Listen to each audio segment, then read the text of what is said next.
As the valve opens and closes, it has a natural tendency to rotate, very gradually, so that it keeps seating in a new place.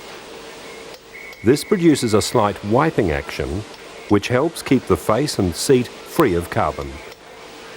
It also helps prevent sticking in the valve guide and distributes heat around the valve seat.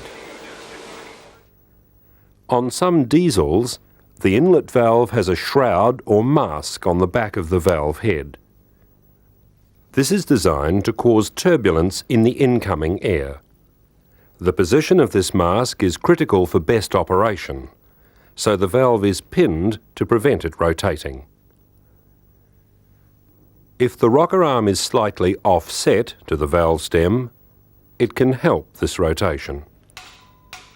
Some engines even use positive valve rotators.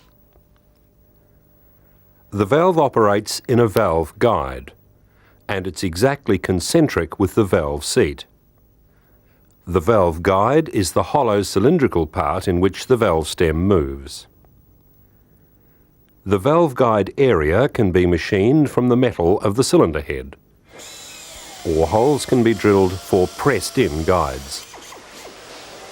Cast iron guides are necessary in aluminium alloy heads to provide a suitable bearing surface for the valve stem. Many heads use replaceable valve guides that are a form of metal bush pressed into holes in the cylinder head. Other cylinder heads have guides cast as part of the cylinder head, then bored to the size of the valve stem during manufacture.